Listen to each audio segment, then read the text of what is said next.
Vinheta de abertura. Palavra documentário escrita em caixa alta, mostrada em contextos como cubos de ondas por fundos pretos e brancos. Escrito assim: documentário. Abaixo, ansiedade, o mal do século. Lua cheia no céu noturno. Nuvens passam pela lua até que uma nuvem sombria encobre a lua cheia por completo.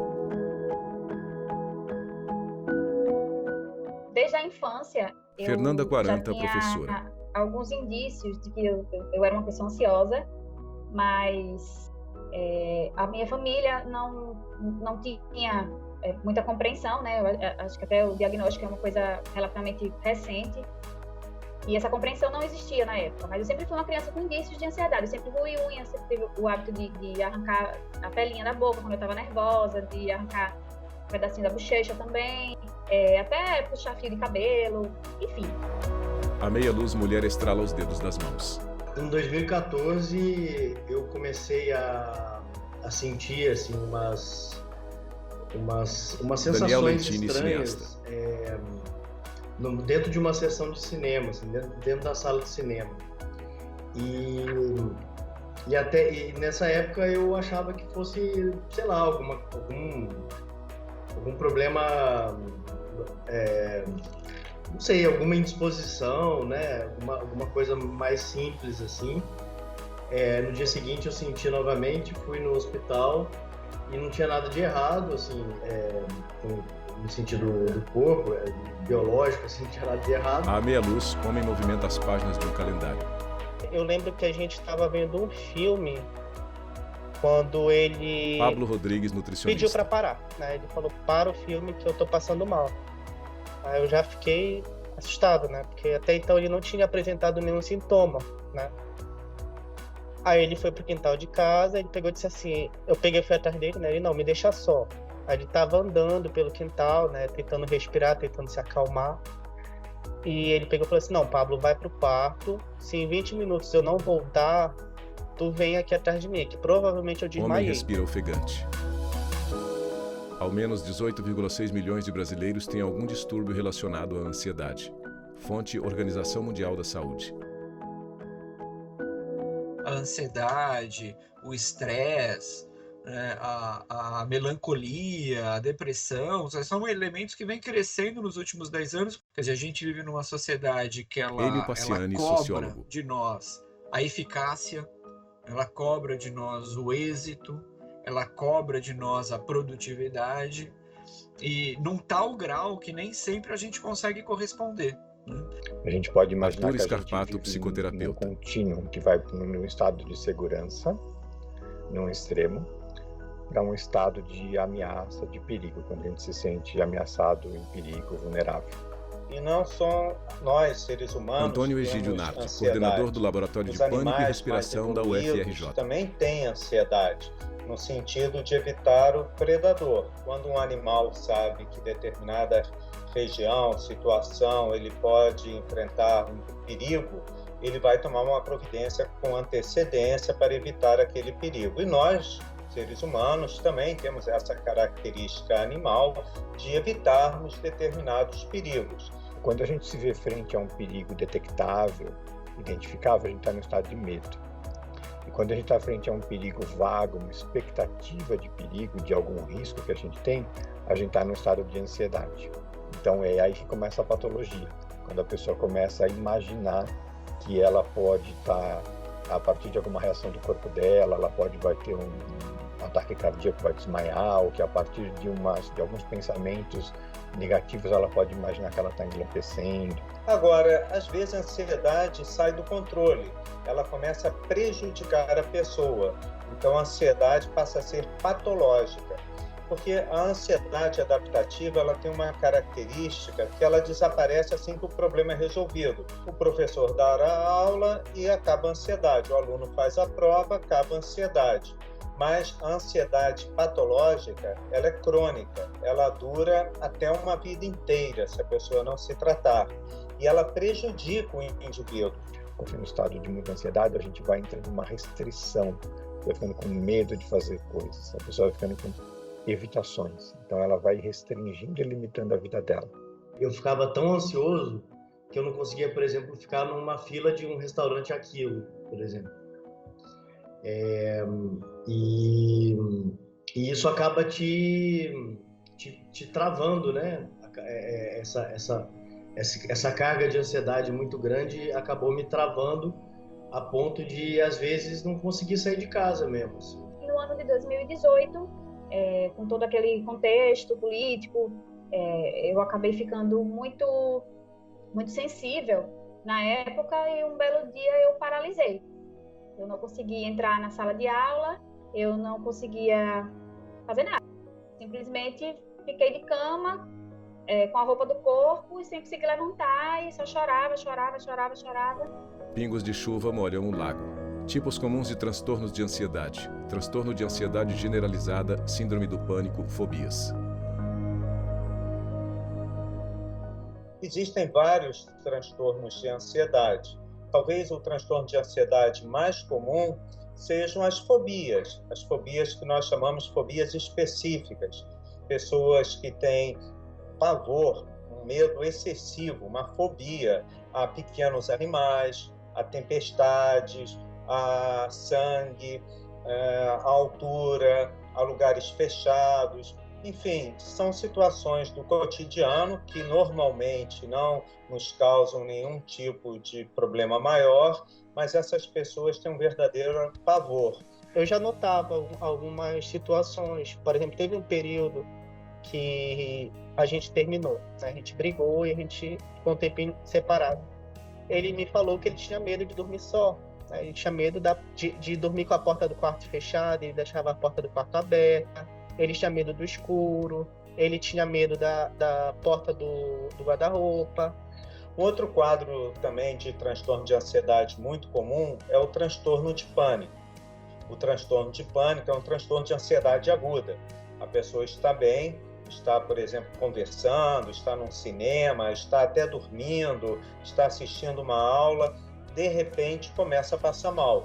Começa a ter vários sintomas físicos, como palpitação, pressão no peito, falta de ar, tremor, onda de frio, de calor, náuseas, enjoo, pode sentir-se estranho, pode sentir-se diferente ou que o ambiente está diferente. E esses sintomas são de uma intensidade muito grande. Em geral, a pessoa começa a sentir que está tendo um infarto ou que vai ter um AVC, um derrame cerebral, como se diz legalmente. A pessoa nota que está muito mal e vem uma sensação de morte iminente ou uma sensação que vai perder o controle. O que acontece é que o que a gente observa é que as pessoas que são acometidas por um grau muito alto de ansiedade, com sintomas como síndrome do pânico, fobias, elas têm uma qualidade de ou ansiedades generalizadas, em que a pessoa está sempre se preocupando excessivamente com as coisas, se preocupando que algum familiar possa ficar doente, se preocupando que uma viagem vai dar errada, se preocupando que algum problema vai acontecer, é que a qualidade de vida dessas pessoas fica muito reduzida, na medida em que elas têm um viés na sua percepção de mundo muito marcado por esse estado de insegurança e de ameaça. A ansiedade é a 8ª causa de doença e incapacidade entre todos os adolescentes brasileiros. Fonte: Organização Pan-Americana de Saúde. Água corre por lago de margens arborizadas. Volta e meia atendemos crianças com transtorno de ansiedade ou depressão, ou idosos que nunca tiveram nenhum tipo de transtorno nesse sentido e apareceu na senectude.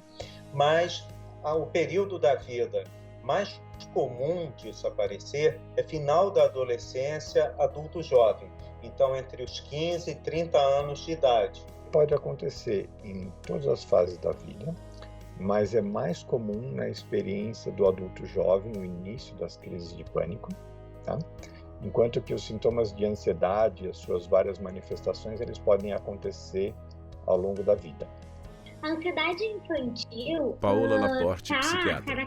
caracterizada, ela está incluída, enquadrada no grupo de questões, transtornos ou sintomas internalizantes. O que é isso? Então, são sintomas caracterizados como neuróticos, que as pessoas sentem mais por dentro, que causam mais sofrimento, desconforto, incômodo para a pessoa em si, menos para as pessoas de fora. Tá? Isso é que quer dizer internalizante.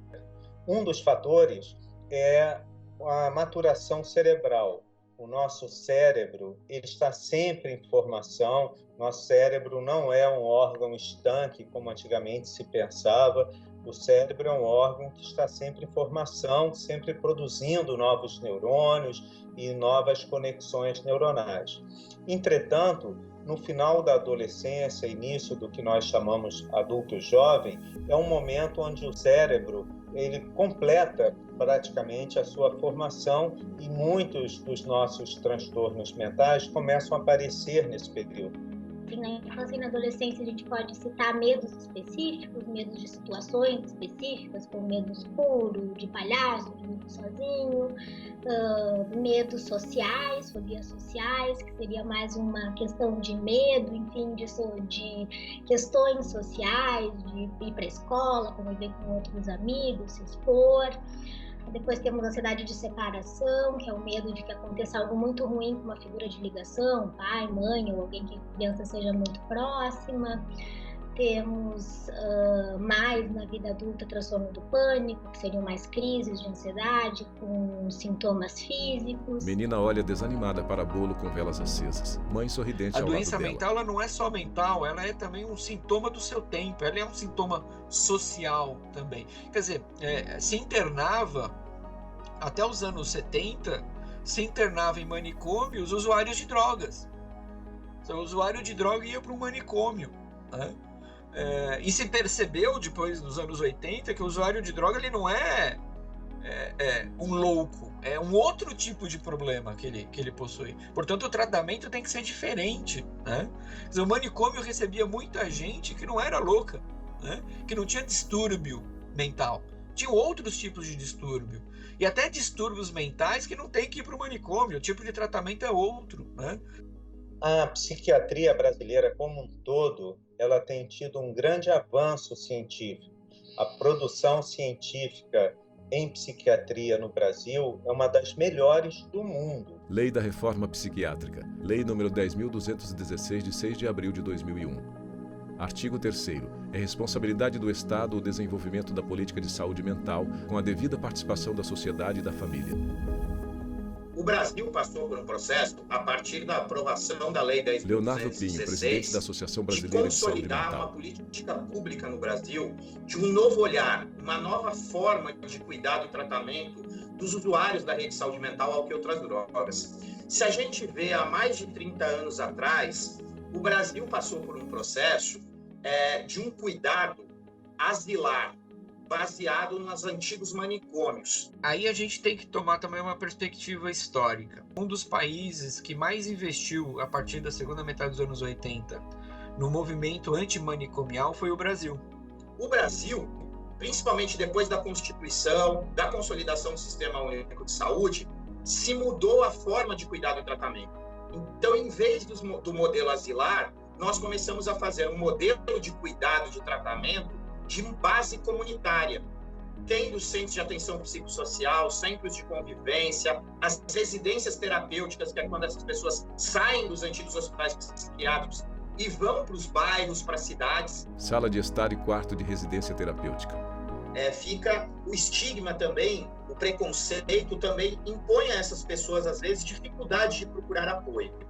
E isso se dá também no ambiente familiar, no trabalho. Muitas pessoas têm medo de expor essa situação, às vezes, no trabalho, poder perder o emprego ou ser rotulado de louco.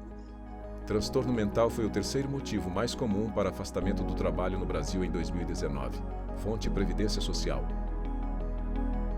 As relações de trabalho, de um modo Sandra geral, elas Krieger, são conselheira construídas de federal uma da maneira OAB. opressiva, porque ao mesmo tempo que elas tratam de uma entrega pessoal, elas estabelecem disputa, elas estabelecem metas, elas estabelecem uma concorrência, muitas vezes desleal, no mercado de trabalho e mesmo dentro da organização.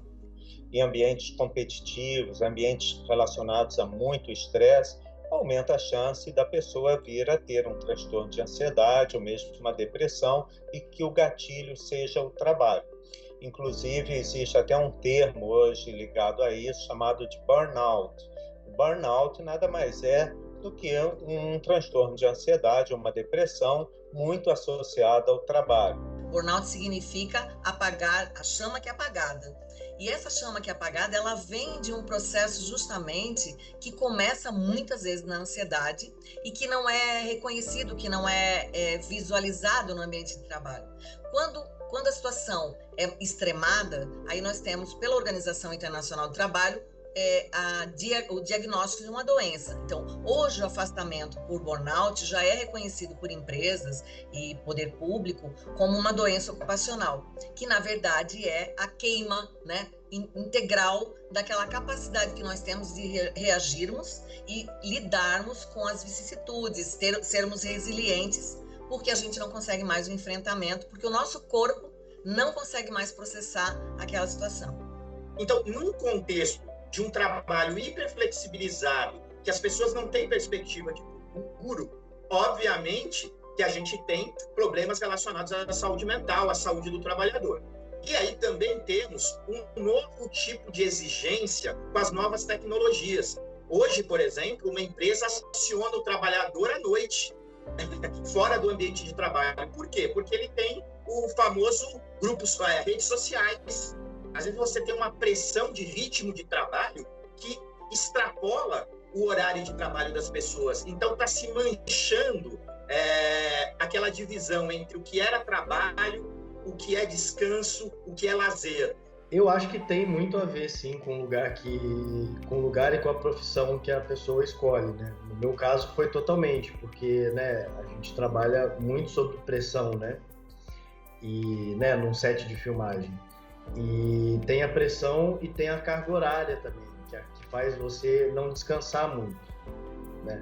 Então você acaba não cuidando muito de você. Se você não cuida muito de você, você fica mais aberto a problemas, vamos dizer. Tanto problemas mais físicos, quanto problemas mais no campo da saúde mental, né? Porque hoje a gente tem aquilo que eu chamo na cartilha de glorificação do estresse. Né? A pessoa, quanto mais estressada, quanto mais cheia de prazos, quanto mais agenda proibitiva, mais sucesso ela tem, mais feliz ela é. E isso não é verdade, isso é uma premissa falsa. A felicidade não tem relação com o sucesso. É absolutamente reconhecido pelos tratados de psicologia. A felicidade não anda a par do sucesso. Então a gente tem que começar a rever o nosso estilo de vida. E começar a questionar criticamente essa cultura do desempenho, da performance, do êxito, né? Começar a se perguntar o que é sucesso, afinal de contas. O sucesso é uma coisa impossível de ser alcançada. A comparação com outros profissionais, inclusive nas redes sociais, de que ganhou uma causa, que ganhou um grande caso, que publicou uma grande obra, e a sensação de que a gente nunca vai chegar lá. E, ao mesmo tempo, entender que esse não chegar lá não significa nada, porque a vida é um eterno movimento, né? Então, entender isso numa profissão como a nossa, de advogados que lida com o dilema da vida humana, da liberdade, da propriedade, das relações de pais e filhos, é essencial para a gente conseguir exercer bem o nosso papel. Sem dúvida que a atenção à saúde mental e a saúde emocional do ambiente de trabalho é fundamental, porque senão, se a pessoa não presta atenção nisso, se o empresário não presta atenção nisso, se a sociedade não presta atenção nisso, existem consequências, né? No sentido de que mais pessoas acabam pedindo um afastamento por razões de problemas de saúde mental, conflitos no trabalho aumenta, a produtividade da equipe cai, e isso acaba prejudicando até o futuro da empresa. Chuva forte cai entre as árvores. Nem todos fazem o tratamento ideal, mas o tratamento ideal envolve 3 vertentes. Primeiro, a psicoterapia, que pode ser de diferentes linhas, mas a psicoterapia que tem tido um apoio científico maior é a terapia cognitivo-comportamental, principalmente para as fobias. E isso tem sido algo que tem ajudado a muitos pacientes. Depois tem o tratamento médico, propriamente dito, porque a terapia pode ser feita por médico ou por psicólogo, mas existe a parte específica do tratamento médico, que é a utilização de medicamentos que controlam nossos sintomas de ansiedade, medicamentos que controlam a depressão, E hoje em dia nós temos medicamentos muito seguros e muito eficazes e que ajudam bastante como mais um ponto no tratamento dessas pessoas. E o terceiro ponto para formar esse tripé é a atividade física.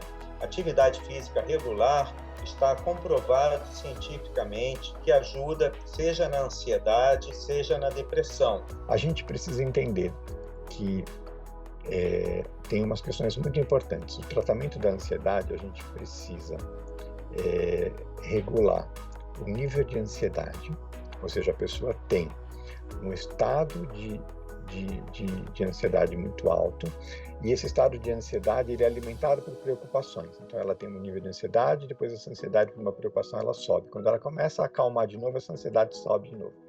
Uma das coisas que me ajudou bastante, que a minha psicóloga me orientou, foi que eu escrevesse, porque eu escrevendo, eu não precisava ficar pensando tanto, né, que os pensamentos muito acelerados da ansiedade me deixavam com medos irracionais. Existe um conceito muito importante que chama janela de tolerância, que é o quanto que a pessoa suporta, que ela consegue lidar da sua excitação interna, das suas emoções, do que ela sente, sem entrar no estado de desorganização. Quando a pessoa que tem um transtorno de ansiedade, geralmente ela tem uma janela de tolerância muito estreita. Isso faz com que, quando a excitação que ela sente, a emoção sobe um pouco além daquele limite, ela entra numa sensação de descontrole e de caos.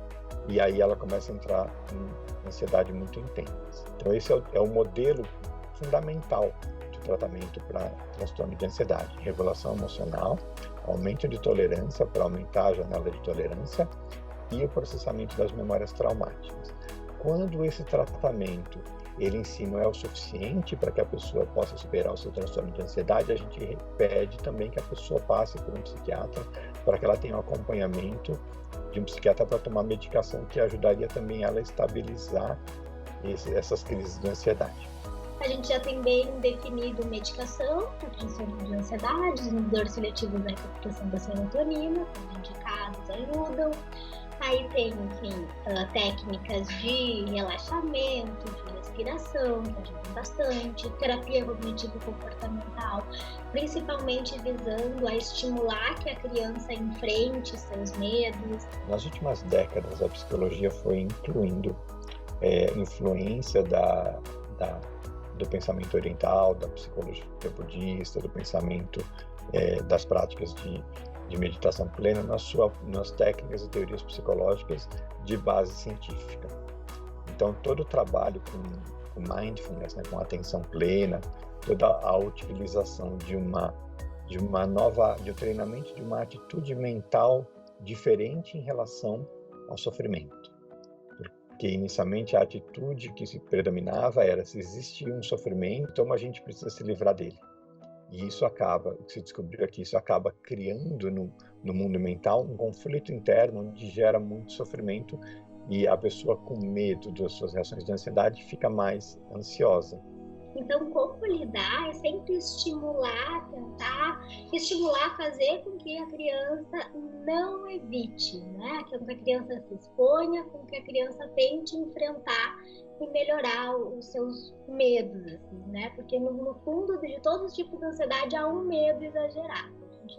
E como adultos e como pessoas ao redor é tentar fazer com que essas crianças vão aos pouquinhos dentro do que elas conseguem, né? Sem causar nenhum trauma, óbvio, mas enfrentando os seus medos para elas se habituarem com isso e pararem de enxergar os medos dessa forma exagerada e com um risco tão grande. Gira, gira, roda sozinho em parquinho. No Brasil, atualmente existem 42 mil unidades básicas de saúde, 2.657 centros de atenção psicossocial, 691 residências terapêuticas, 66 unidades de acolhimento adulto e infanto-juvenil, 144 consultórios na rua. Fonte: Ministério da Saúde. Não há nada mais democrático e igualitário que doença mental. As doenças mentais, elas afetam igualmente pessoas de diferentes classes sociais, diferentes níveis culturais e em qualquer país do mundo, seja dos países ricos aos países pobres. Quando alguém fala que um transtorno mental é uma frescura, isso só demonstra uma total ignorância ao sofrimento psicológico das pessoas.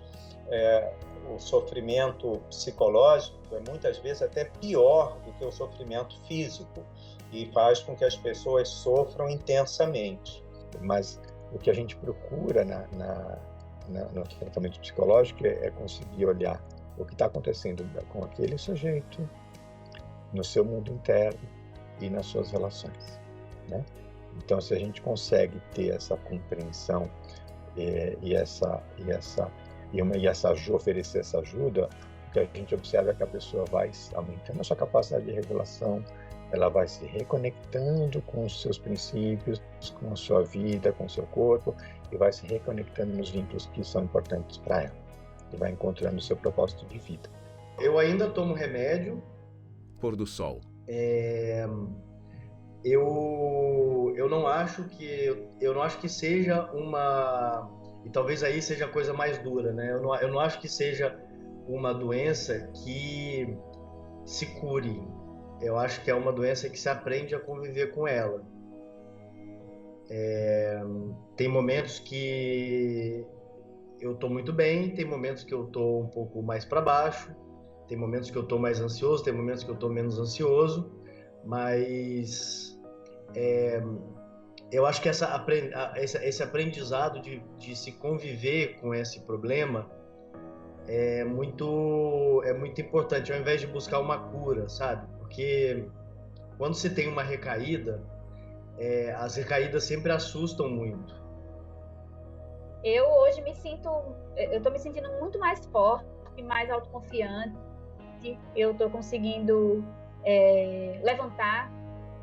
Para mim foi uma das coisas que me deixava bastante frustrada, era não conseguir acordar, não conseguir levantar, e aquela sensação de estar sendo preguiçosa, de estar sendo inútil. Então, de todos os sintomas que a depressão e a ansiedade me trouxeram, foi a insônia, os pesadelos, tal. O que mais me deixou arrasada foi o que ficou assim por último para eu resolver foi a questão de eu conseguir acordar. E eu tenho estado muito feliz porque eu estou conseguindo acordar. Sim, nós estamos bem. O Rômulo, ele não está fazendo a terapia, né? A psicoterapia, ele não está tomando medicação, né? Já teve o desmame. Eu ainda estou tomando a medicação, eu ainda faço a terapia, né? Mas o médico ele tá reduzindo já tá fazendo o que a gente chama de desmame, né? Aí Pernas de um casal que caminha em parque à luz do dia. Esse período, digamos assim, né, da ansiedade do Rômulo, Homem faz trilha em morro. ele ajudou, né? Porque assim como eu passei a ter uma visão, né, de uma pessoa que convive com alguém com transtornos mentais, ele passou a ver e entender o que é ter, né, transtornos mentais, sofrer assim, de ansiedade. Então a gente começou a ver um com o olhar do outro, né? A isso a gente tenta tirar, né, algo positivo, né, dessa situação. O Animal Indireto Filme é um filme Animal Indireto, que Daniel eu filmei em 2017 e ele foi lançado no Festival de Roterdã. E ele é um filme, é uma espécie de filme diário, mas é uma espécie também de filme terapia, né? Onde no filme eu tento jogar para fora todas essas questões, né, que vêm na cabeça quando se é diagnosticado com uma coisa que você não entende direito. O combate à depressão e à ansiedade precisa, né, que você fale, que você passe a dizer que está incomodado, a dizer que está feliz, a reconhecer os momentos de felicidade e reconhecer os momentos de tristeza, como eles são, não tentar tampar o sol com a peneira. À meia luz, mulher respira fundo e devagar. Não sofra sozinho, procure ajuda. Centro de Valorização da Vida, telefone de contato 188, página oficial www.cvv.org.br. Associação Brasileira de Familiares, Amigos e Portadores de Transtornos Afetivos. Telefone de contato 11 3256 4831. Página oficial www.abrata.org.br. Laboratório de Pânico e Respiração da UFRJ. Telefone de contato 21 3938 5534. Créditos finais. Roteiro e edição Jussiane Matos. Produção Bárbara de Alencar. Assistente de produção Ana Rita Almeida e Luciana Oliveira. Imagens Lúcio Ribeiro. Assistência técnica Josenildo Júnior. Montagem e finalização Marisa Rabelo. Direção de arte e animação Márcia Roth. Audiodescrição Visuáudio. Roteiro Caina Leão. Narração Valmir Nascimento. Núcleo de programação Rosa Oazen. Núcleo técnico Fábio Guedes. Núcleo de produção de programas Flávia Toledade. Supervisão Coordenadoria de Gestão da TV e Rádio Justiça. Secretaria de Comunicação Social STF. Realização TV Justiça Essencial 2021.